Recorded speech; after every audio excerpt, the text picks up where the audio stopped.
دوای چەندین سەردانی شاند و نێردەی بەرپرسانی هەرێم بۆ بەغداد بە مەبەستی ناردنی موچە و بەشەبوجەی هەرێم، بەڵام بێ ئەنجام بووە. تا ئێستا ژاسۆی ڕوون نییە بۆ ڕێکەوتنی کۆتایی لەسەر خاڵە ناکۆکەکانی ئەو دوولایەنە. پرسیاری جددی هاوڵاتیان ئەوەیە ئاخۆ هەرێم پابەند نییە بە ڕێکەوتنەکان، یاخود بەغداد بیان و دەگرێت و بەشەبوجەی هەرێمی کردوتە کارتی فشار.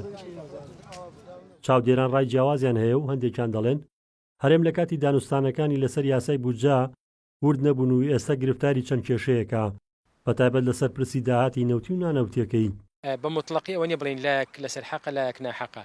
گرفتەکە لە جیاوازیدا تا و جیاوازی تەفسیری مادەکانی قانونی ئیدارەی مالی و قانونی موازنە هەیە. گرفتی یەکەم لەسەر داهاتی نەوتیە، جیاوازی زۆرە لەو دوو ڕقەمی کە لە نێوان هەردوولا دەبڵاو دەکرێتەوە. بەڕای من ئەمە پەیوەندی بە کرێی کۆمپانیەکانی نەوتەوە هەیە، ینی ئەو تێچووی نەوت کە با بڵێن دەرهێنانی نەوت لە هەرێمی کوردستان تێچوویەکی زۆری هەیە. جاران کە دیلۆیت بڵاوی دەکردەوە بەنمونە دەمانگووت لە 54 یان 58 داهاتی نەوت بۆ کرێی کۆمپانیەکانی نەوت و بۆ خەرجی نەوتە. طبعا حکومەتی عراقی حساب نەکردو. داوای ڕادەستکردنی تەواوی داهاتە ناوخۆیی و نانەوتیەکانی هەرێم و گەڕاندنەوەیان بۆ خەزێنەی وەزارەتی دارایی عێراق بە یەکێک لە هەرە خاڵە ناکۆکەکانی نێوان حکومەتی فیدراڵی عێراق و هەرێمی کوردستاندا دەنرێت و تا ئێستا هەرێم پابەندی ئەوە نیە ئەو داهاتانە ڕادەست بکات. بەغداد داوای پاکتاوکردنی حساباتی ساڵی 2004 بۆ 2022 کە تقریبا نزیکی 16 ساڵەکە. ئەمە قورسە. دووهام لەسەر مەسەلەی نەوت بەغداد ئەڵێ من ئەو پارەیە سەرف دەکەم کەوا بڕی تێچووی بەرمیلێک نەوت لە عێراقا $10 تێچێ، من ئەو دەت بۆ سەرفەکەم. هەرێمی کوردستان ئەڵێ نەخێر تێچوون و گواستنەوە هەرێمی کوردستان $28 تێدەچێ.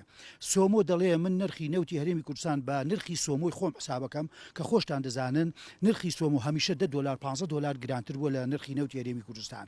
لەسەر مەسلەی داهاتە گومرچەکان خۆی لە یاسای بودجەیە دیاری کراوە کە دەبێت لە 150 داهاتی ئەو خاڵە گومرچانە دەگەڕێتەوە بۆ ئەو پارێزگایە کە خاڵە گومرکەکەی تێدەکەوێت. خاڵی دووهەم لەسەر مەسلەی نانەوتیەکانە بەغداد داواکە لە 100 داهاتی نانەوتی هەمووی بگەڕێتەوە بۆ بەغداد. هەرێم دەڵێت ئەمە تا ئێستا قوبوڵ نەکراوە.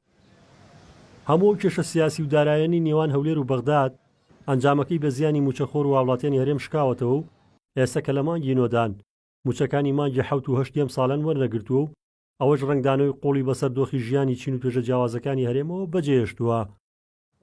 ڕزگار جەبار کێنێن سلێمانی.